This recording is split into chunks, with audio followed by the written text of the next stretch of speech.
Deus, querido Pai, agradecidos estamos, Senhor, por mais esta oportunidade que estamos tendo de aqui estarmos. Que essa reunião transcorra em clima de muito aprendizado para todos nós. Obrigada, Senhor, por mais esta oportunidade. Graças a Deus e que assim seja. Boa tarde, minhas irmãs, meus irmãos. Que a paz do nosso Mestre Jesus possa nos envolver, nos dando a tranquilidade e o bom ânimo nessa tarde. Para a tarde de hoje, eu trouxe uma parábola que, vamos dizer assim, de certa maneira, eu desprezava por achar ela assim bastante contraditória para o meu entendimento e de difícil entendimento. E aí, há algum tempo atrás, eu assisti numa palestra do Haroldo Dutra, que falou justamente a respeito dessa parábola, e achei muito interessante porque, de repente, deu o estalo e achei que tinha assim, bastante lógica o que ele apresentou. E então eu resolvi dar uma estudada nessa parábola para ter alguma coisa assim mais profunda a respeito dela. E eu vou trazer para vocês o meu entendimento. Eu digo meu entendimento porque muitos casos que eu encontrei assim, hoje em dia a gente fala com o tio Google e ele mostra um monte de coisa, né? E o entendimento da maior parte do pessoal, tanto espíritas como não espíritas, fala muito a respeito de valores monetários, de bens materiais. E eu não acredito muito que Jesus, mesmo naquela época, né, ele tenha passado essa parábola com objetivo financeiro ou material ligado a dinheiro ou algum tipo de dívida financeira, alguma coisa assim. A gente sabe muito bem, né, que tem uma passagem que ele fala, se pergunta a ele, porque os judeus tinham bastante reserva com relação a ter que dar dinheiro para os romanos, né, que usavam o dinheiro para manter a máquina de guerra deles, as conquistas todas, né? Então perguntam a ele se era certo eles pagarem aquele dinheiro para os romanos. E aí ele pediu então a alguém que desse para ele uma moeda, né? E ele pegou a moeda e mostrou que todas as moedas tinham o rosto do César, né? Que era o imperador. E aí ele mostrou lá e falou, olha, dai a César o que é de César, ou seja, o dinheiro, e dai a Deus o que é de Deus. Então o entendimento sempre foi esse, que nós temos que trabalhar, nós temos que ter recursos financeiros para o nosso dia a dia, para a nossa família e tal, mas a gente não pode esquecer em momento algum de dar alguma parte desse tempo que nós temos para Deus. E isso a gente percebe hoje em dia que é muito importante, porque as pessoas estão numa situação de necessidade espiritual. E a necessidade espiritual não tem a ver com o espiritismo, tem a ver com a gente se desligar da parte material e fazer uma ligação com Deus, com o nosso anjo da guarda, ou guia, o nome que a gente quiser dar, né? Até algum tempo atrás, conversando com uma pessoa que não é espírita, ela é católica, e ela falou que tinha muita dificuldade de entender esse negócio de espírito e tal. Aí eu falei assim, você reza? Claro que rezo. E você, quando está em dificuldade, você pede nas suas preces, você pede ajuda? Claro, a quem você pede? Eu peço aos santos. Eu falei, então eles estão vivos, né? Porque se você pede ajuda, eles não podem estar mortos. Aí a pessoa fala assim, Roberto, não começa a enrolar minha cabeça, não. Eu falei, lógico, mas a gente só pode pedir a quem está vivo. Então, no fundo, todos nós trazemos a certeza de que existe algo ou alguém que cuida de nós. Então, a gente precisa dar atenção a isso, porque essa parte, para a nossa vida, é muito importante. A matéria faz parte do nosso dia a dia enquanto a gente está encarnado, mas a parte espiritual é que é a verdadeira vida. Então, se a gente não está em conexão constante com a parte espiritual, como é que a gente vai estar preparado para aquilo que todos nós sabemos que a gente vai fazer, né? Porque não existe ninguém aqui que vai deixar de tirar essa roupa, ou seja, tirar esse corpo e retornar para a pátria espiritual. Retornar. E isso a gente já fez mais de uma vez. E ainda vamos fazer bastante vezes. Ou seja, então a gente tem que estar em contato para poder estar bem com o pessoal de lá e ter uma boa recepção, né? Mesmo que a gente tenha lá suas dificuldades nos primeiros momentos, quando a gente chega no mundo espiritual, mas se a gente tem aqueles que oram por nós, tanto estando aqui como estando lá, a gente entende, né? Isso a gente sabe, que se a gente tem padrinho, né? Até existe o provérbio, quem tem padrinho não morre pagão, né? Então, a gente sabe que sempre é bom.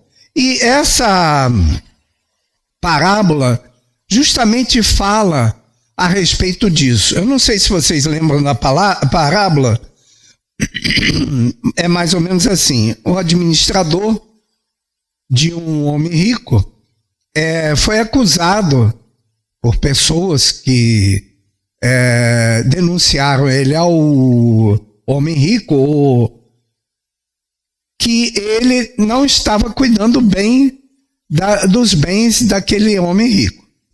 E o homem rico então chamou ele e disse que queria o acerto de contas para que ele deixasse de trabalhar para ele, porque ele não tinha mais confiança no trabalho que ele fazia. Esse administrador resolveu então procurar todos aqueles que deviam ao patrão dele e, conversando com eles, ofereceu descontos das dívidas para que aquelas pessoas ficassem de bem com ele e ele mais tarde pudesse pedir ajuda a essas pessoas. A parábola está em Lucas, capítulo 16, tá? E só está em Lucas, só Lucas que fala a respeito dessa parábola. Aí é lógico que o patrão, sabendo que ele tinha feito esse acordo com os devedores, ele achou ruim com ele? Não, ele falou, poxa, você foi uma pessoa esperta, você usou da sua má administração dos meus bens para ajudar as outras pessoas e ficar com crédito com elas. É lógico que a maioria de nós lê isso, e eu mesmo tenho que confessar que eu ficava assim meio confuso. Por quê? Como que Jesus vai falar que uma pessoa que faz uma coisa dessa foi esperta, né? Porque aí estaria dando crédito a uma esperteza, né? Alguma coisa que não é correta. Mas o problema todo nosso é que nós pensamos, apesar do nosso cérebro ser uma coisa impressionante, e nós já temos uma caminhada como seres imortais de alguns séculos, né? A gente ainda pensa muito ligado à parte material. A gente não pode esquecer que Jesus, que foi o nome do Cristo terreno, quando ele esteve entre nós, quando há 4 bilhões de anos atrás a Terra começou a ser formada, ele se reuniu junto com outros espíritos crísticos para planejar o que seria esse planeta que estava se formando. Então não se esqueçam que há 4 bilhões de anos atrás ele já era um ser crístico. Então, quando ele fala isso, quando esteve entre nós, há 2000 e poucos anos atrás, é lógico que ele não pensa como a gente pensa. Ele vê as coisas de maneira completamente diferente como a gente tem capacidade de ver. Então, para mim, é mais ou menos lógico que ele não pensou em termos materiais. E é mais ou menos lógico que ele não estava elogiando a desonestidade. Aí a gente começa a pensar e a ficha caiu. Na verdade, nós somos administradores infiéis. Porque a cada reencarnação que nós temos, o que acontece? A gente se prepara e recebe todas as condições necessárias para que aquela determinada encarnação seja bem sucedida. Porque o objetivo da nossa encarnação é dar certo. A gente vem com, no mínimo, 51% de possibilidade de dar certo. Ah, mas nem sempre dá certo. Aí não é problema de Deus, é problema nosso. Porque Deus nos deu uma possibilidade que é maravilhosa. Só que a gente não sabe usar ainda. Ele nos deu o livre-arbítrio. Ou seja, a gente decide o que a gente quer fazer com aquilo que a gente tem. E aí que começa o grande problema. Que a gente chega aqui, né, com todas as condições de ter uma reencarnação bem-sucedida e a gente começa a fazer escolhas, opções equivocadas. E esquecendo que tudo isso que a gente traz na nossa encarnação é o quê? É um empréstimo. Deus nos dá isso como empréstimo. Como assim empréstimo? Lógico. Alguém de vocês conhece algum caso de que a gente consiga levar alguma coisa material ao desencarnar? É impossível. Tem até espíritos que ficam desencarnados presos a posses que eles tiveram, matéria, propriedades, dinheiro, sofrem feito não sei o quê, porque passaram a vida toda juntando dinheiro e os filhos e netos, metem pau no dinheiro, não estão nem aí, né? E aí a pessoa que passou a vida toda se preocupando em ganhar dinheiro para deixar os meus filhos bem, e depois os filhos dilapidam aquilo o mais rápido possível, né? Então, sofrem, claro. Mas a verdade é que é tudo empréstimo. E mesmo aqueles que depois gastam, é empréstimo. Não é que o pai ou o avô deixou, não. Deus é que deu de empréstimo. E a gente vai ter que deixar tudo aqui. Ou seja, se não pertence a nós, pertence a quem? Pertence a Deus. Então a primeira coisa que a gente pode ter como certeza, que esse homem rico da parábola é Deus. Que ele é que administra tudo. É tudo dele. E ele nos dá a possibilidade de fazer alguma coisa com aquilo que ele empresta para nós. E o que a gente faz? A gente faz bom uso. Já começa o mau uso com o nosso corpo. Né? Praticamente todos nós somos suicidas involuntários. Eu não sei vocês, mas lá, ainda até me lembro, mesmo aos 72 anos, lá pelos 17, 18, 19, 20 anos, eu não fazia muitas coisas assim que cuidavam bem do corpo, não. Mais de uma vez cheguei em casa sem saber como cheguei, e outras cositas mais que a gente não precisa entrar em detalhes. Ou seja, eu fiz mau uso do meu corpo, não é? Diminuí o tempo de existência, nem que seja só alguns dias, mas diminuí, porque o organismo físico ficou desgastado e quanto mais velho a gente fica, mais a gente percebe que aquela energia faz falta atualmente. Mas enfim, né? A gente é assim, ou seja, a gente recebeu de empréstimo de Deus um organismo físico perfeito ou não perfeito e não usa corretamente. A gente recebe a possibilidade de se instruir e aí usa aquela aquisição de instrução para ludibriar as pessoas. Está fazendo mau uso. E por aí vai. Então nós somos o administrador infiel. Nós somos o mordomo infiel da parábola. Cada um de nós, a humanidade toda. Porque no planeta Terra não tem ninguém que seja 100% sem problemas de fazer mau uso daquilo que a gente tem como empréstimo de Deus.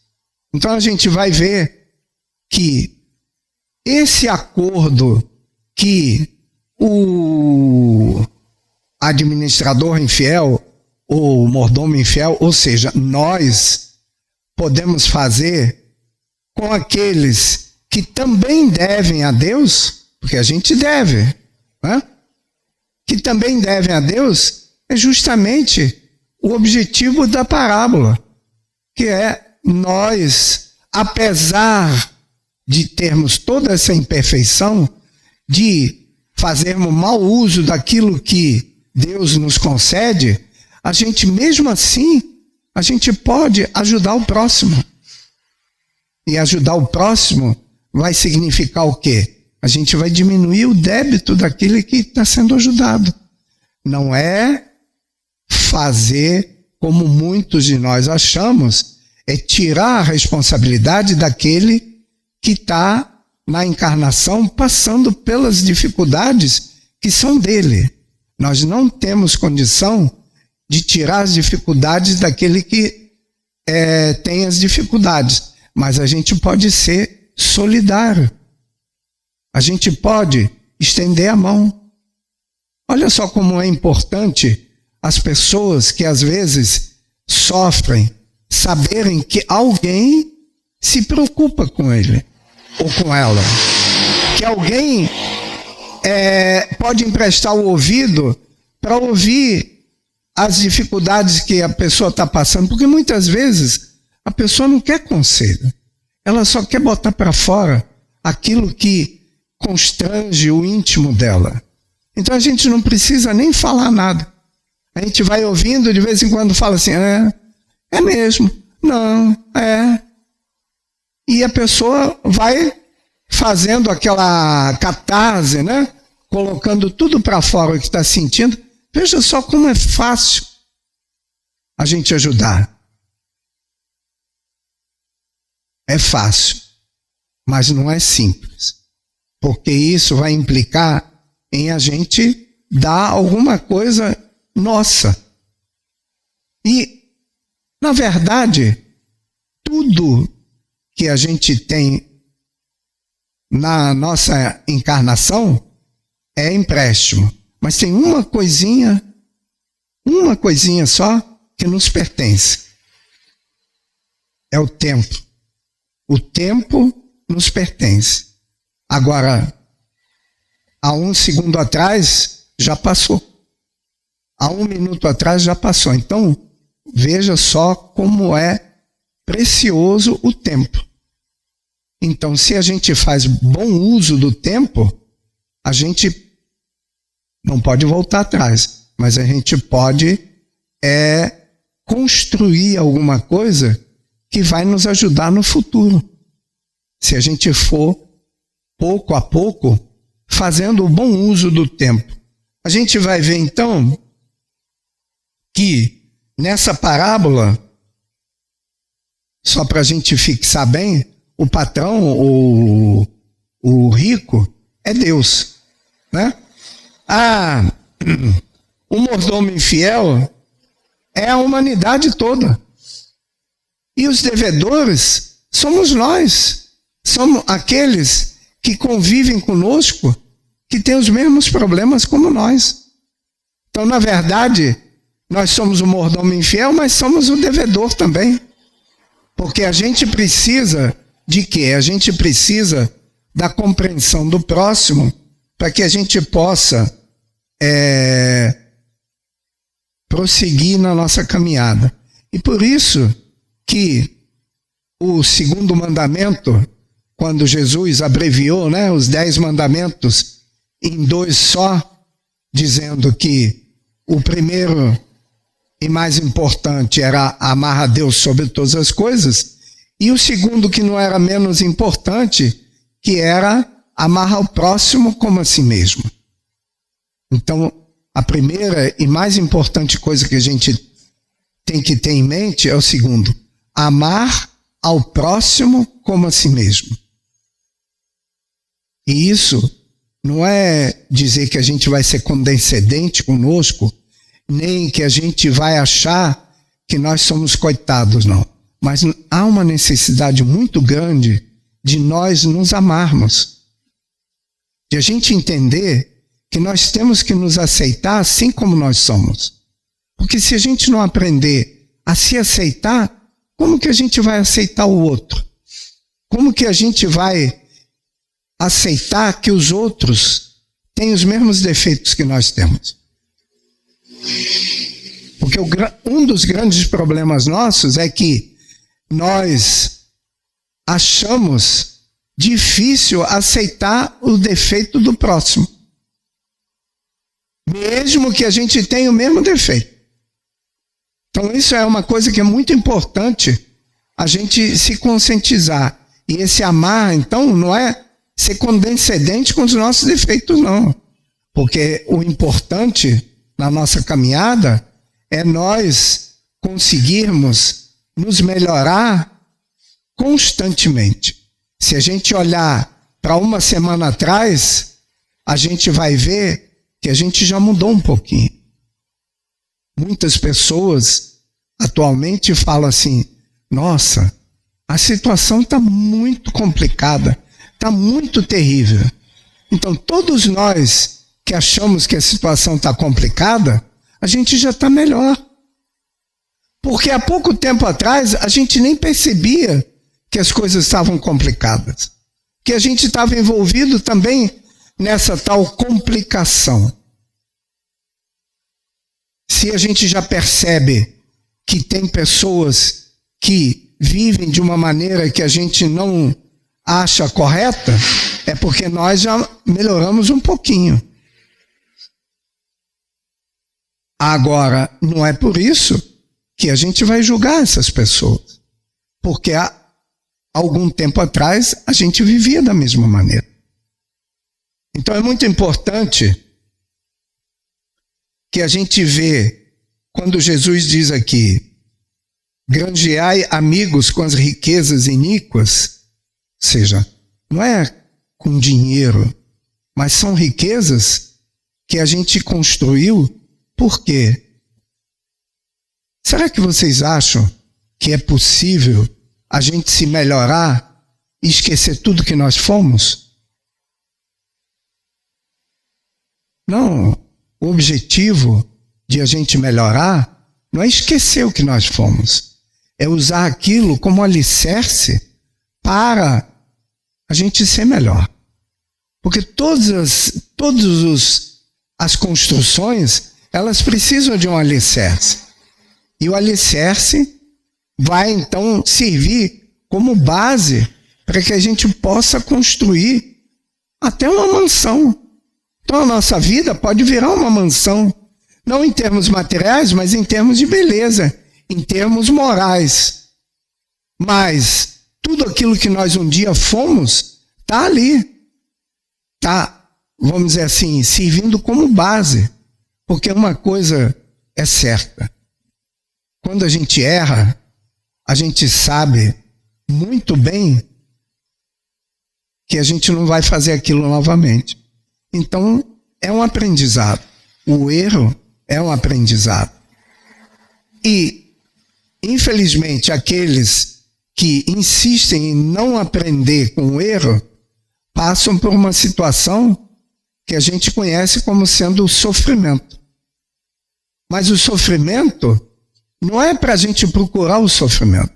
O sofrimento é necessário para a gente despertar que a gente está vivendo de uma maneira equivocada. Então, mesmo com todas essas dificuldades que a gente sabe que tem, mesmo assim, nós temos a possibilidade, então, né, de granjear amigos, ou seja, a gente ajudar as pessoas que convivem conosco.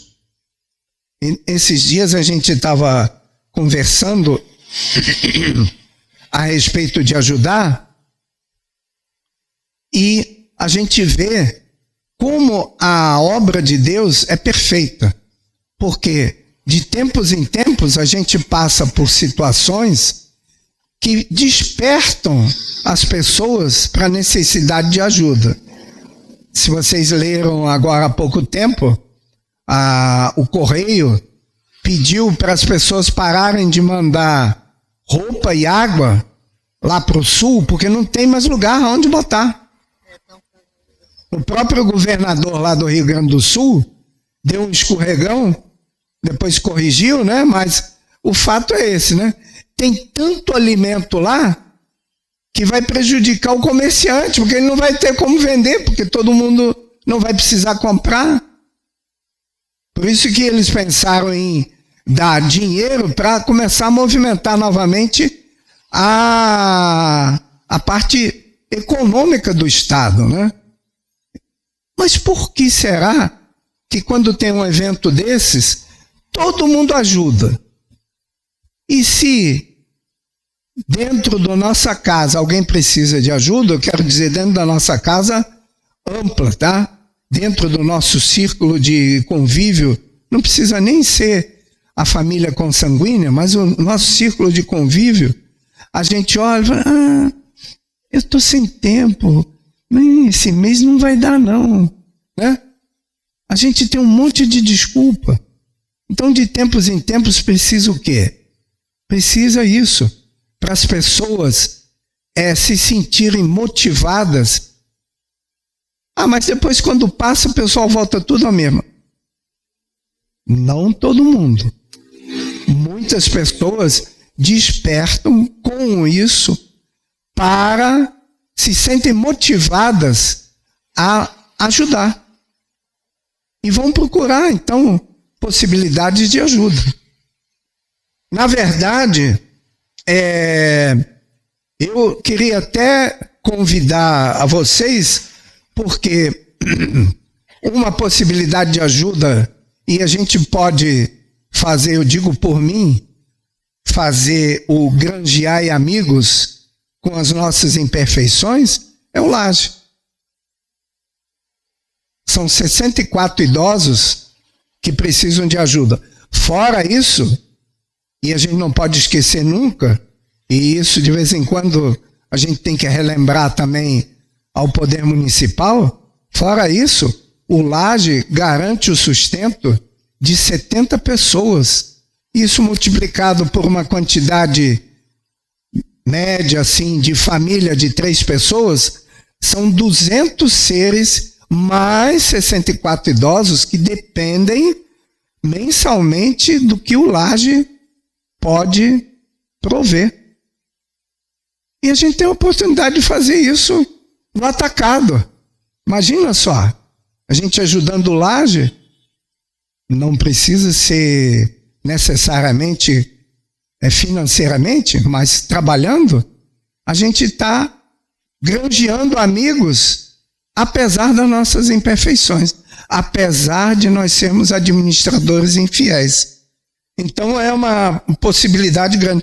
É lógico que o mais importante sempre, e isso é essencial, é que a gente tenha a noção de que nós somos colocados num ambiente onde nós vamos ter que resolver várias coisas que nós viemos para resolver. O que eu estou querendo dizer com isso é o seguinte: a gente vem na nossa encarnação numa determinada família, num determinado círculo familiar, amigos e tal, para resolver coisas ali. Então, a gente não pode pensar, não, eu não consigo me dar com fulano, mas eu vou ajudar. Não, a gente tem que se esforçar para resolver os problemas ali onde a gente foi colocado. Ah, senão não tem valor? Não é bem assim. Mas é importante que a gente tenha em mente que primeiro é ali onde a gente foi colocado. Porque muitas pessoas ajudam os Médicos Sem Fronteira lá na África. Eu acho muito legal.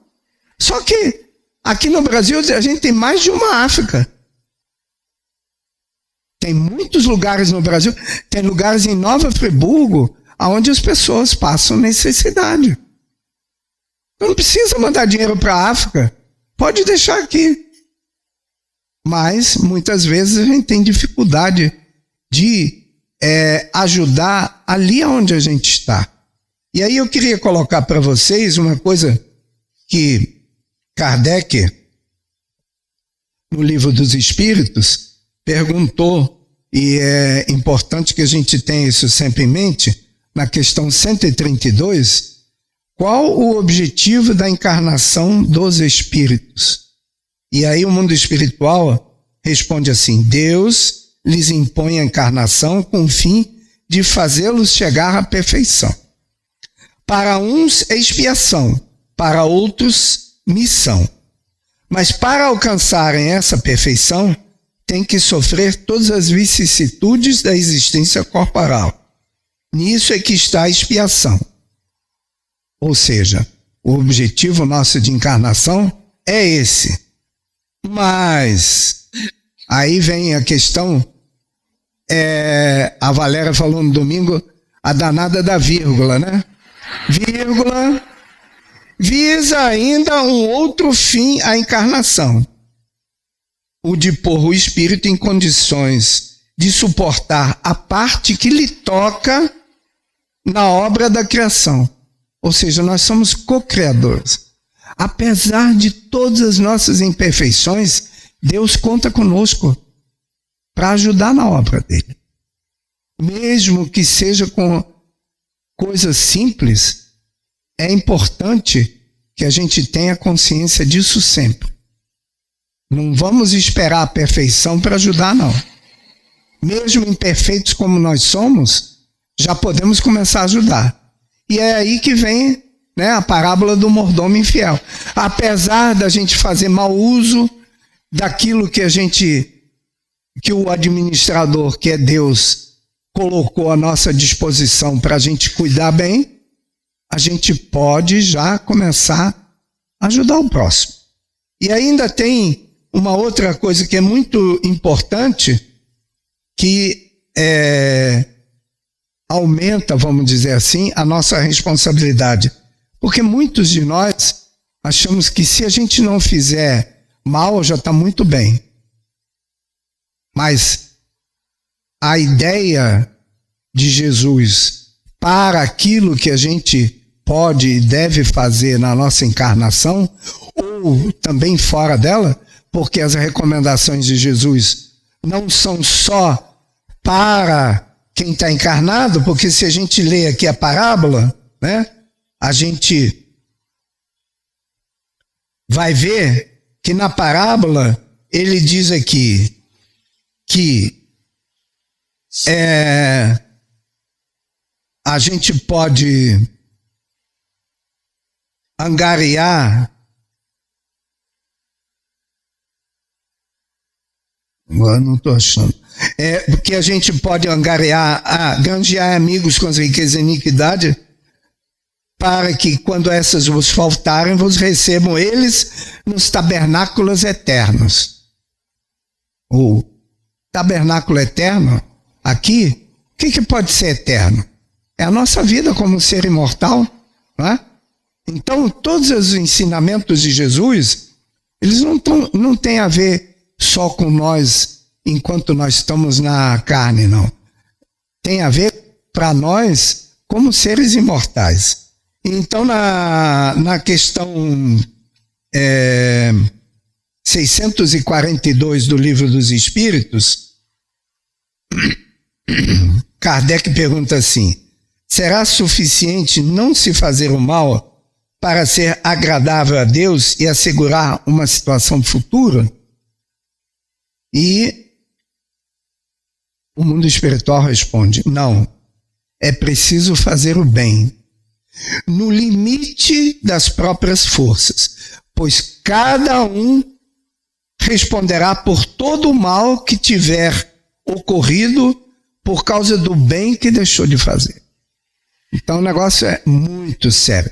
Quando eu leio isso, eu fico arrepiado, porque não tenho ainda condições de fazer o bem no limite das minhas forças. Agora vocês imaginam, você é responsabilizado por alguma coisa. Então, por mais que a gente se esforce, a gente vai ter suas dificuldades. Então, se a gente puder, pelo menos, ajudar o próximo e, dentro dessas dificuldades, ter, então, alguém que vai abonar as nossas faltas, ou vai dar uma palavra de conforto para nós, enquanto nós estivermos naquela fase de perturbação, depois do nosso desencarne, né? Então, é muito importante que a gente tenha, então, deixado essa semente, não com esse interesse, veja bem, isso não é moeda de troca. Não, eu vou fazer o bem porque depois aí eu vou estar numa situação melhor. O que acontece? A moeda de troca, no Livro dos Espíritos mesmo, o mundo espiritual diz: se a gente faz dessa maneira, a gente já recebeu o pagamento. Porque a gente já está fazendo com a intenção de ser recompensado. Mas o importante é iniciar. Muitos companheiros acham assim: não, mas a pessoa que começa a ajudar pensando em receber de volta, ou ter alguma vantagem, ou tirar foto para dizer que está ajudando, isso aí não vale. Cada um de nós está num estágio da evolução. Então, como está aqui na questão 132, que a gente não pode esquecer, todos nós fazemos parte da obra divina. Mesmo com todas as nossas imperfeições, o importante é fazer alguma coisa. É melhor fazer alguma coisa, errar, do que não fazer nada. A iniciativa é essencial. A gente pode fazer alguma coisa e começar, porque o erro também não é uma coisa geral. Porque como nós temos as nossas limitações, pode ser que eu julgue que não é certo, mas a pessoa está fazendo o que pode.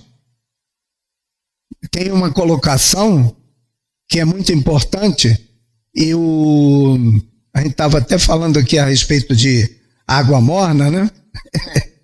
É o Cortella, que é um filósofo, e ele tem várias coisas na internet, e ele fala a respeito de ser morno.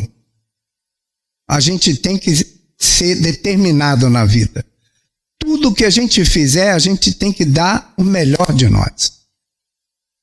Só que nem todo mundo pode dar a mesma intensidade, mas é importante é que dê o melhor. Sempre que fizer alguma coisa, faça pensando no melhor. Tem até uma história de um carpinteiro de muita habilidade e o patrão gostava muito dele. E ele chegou na idade para se aposentar e o patrão falou com ele: antes de você se aposentar, eu queria que você fizesse mais uma casa para mim. E aí apresentou o projeto. O carpinteiro fez, mas com uma má vontade. Poxa, agora que eu ia me aposentar e não sei o que e tal. Enfim, fez assim, aos trancos e barrancos, como a gente costuma dizer. E ao final, quando ele terminou a obra, o patrão falou com ele: então, essa obra que você fez é o meu presente de aposentadoria para você. Ou seja, a gente nunca sabe quando a gente vai receber o nosso presente de aposentadoria. Não é? Pode ser que a gente receba o nosso presente de aposentadoria 5 minutos antes do desencarne. A gente não sabe, porque muitas vezes a gente tem que imaginar o seguinte: imagina que a gente vai viver 80 anos, mas nós temos algumas coisas, ou pelo menos uma coisa muito difícil para a nossa evolução moral para ser resolvida. Não precisa muito treino? Precisa, às vezes, 79 anos de treino. Treinar constantemente. Treinar a paciência, treinar a perseverança, treinar o amor e tudo isso para, às vezes, 5 minutos antes do desencarne, a gente conseguir fazer. 1 minuto antes do desencarne. Quantas pessoas, né, nos últimos momentos da vida, conseguem pedir perdão por uma coisa que aconteceu, às vezes, naquela encarnação, e às vezes pode ter acontecido numa encarnação anterior. A gente nunca sabe. Então, a nossa tarefa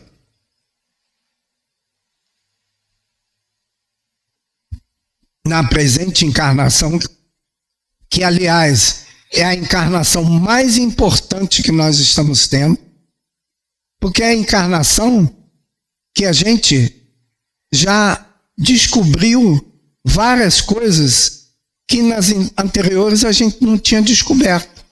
Então essa se torna mais importante. E se é para nós a encarnação mais importante, nós temos que aproveitar ela ao máximo. Não é aproveitar em termos de tempo de encarnação, mas de obras. E uma coisa que com certeza a gente vai poder levar para a nossa existência como ser imortal é a melhora em termos morais. A gente se conseguir se conscientizar a importância de se preocupar com o próximo, a importância de fazer uma prece. Aqui tem uma palavra que foi colocada aqui no estudo, que eu achei muito interessante, que eu até coloquei ela em negrito, que termina assim, essa frase: que formos adquirindo no convívio com os nossos semelhantes são as únicas riquezas que poderão ser levadas conosco, e só elas nos poderão dar a felicidade perfeita nos tabernáculos eternos. É a intercessão. É a gente interceder por alguém, pedir por alguém. E aí a gente tem aí uma história que o Divaldo conta, que ele, quando era mais novo, ele está com quase 100 agora, né? Já deve ter mais de 50 anos. Ele tinha o hábito de ler o obituário nos jornais.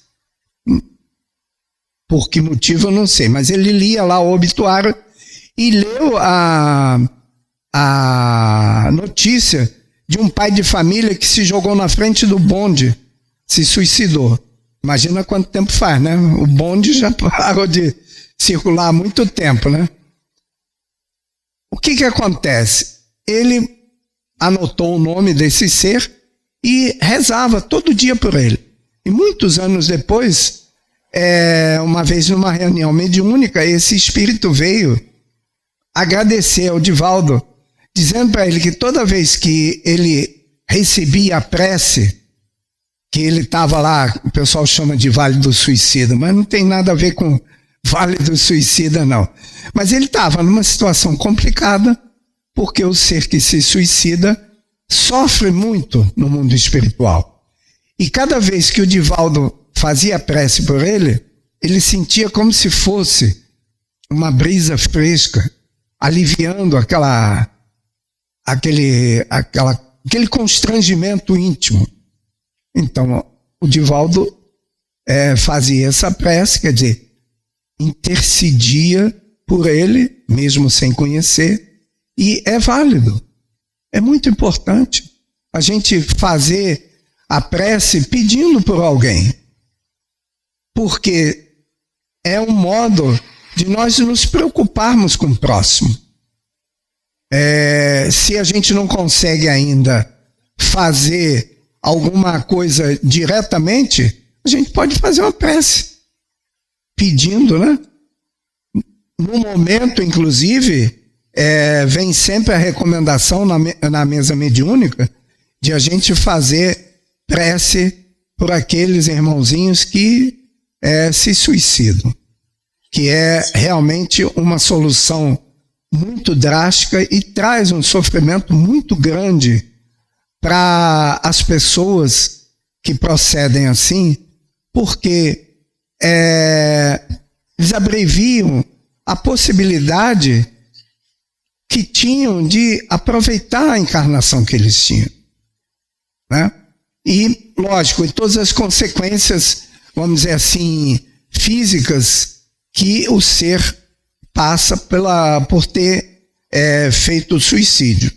É lógico que no mundo espiritual existe, como a gente vai ter conhecimento, uma equipe imensa procurando ajudar esses seres, porque no momento a situação é bastante complicada, porque justamente pela falta de espiritualização, pela falta de nós nos preocuparmos em dedicar alguns momentos diários para uma prece, uma vibração que desligue a gente durante alguns momentos desse dia a dia, dessa correria, e faça a gente conectar com aqueles irmãozinhos no mundo espiritual que podem nos ajudar, principalmente ao dormir, para que a gente possa ter o convívio durante as 8 ou 10 horas de sono, ou que sejam só 6,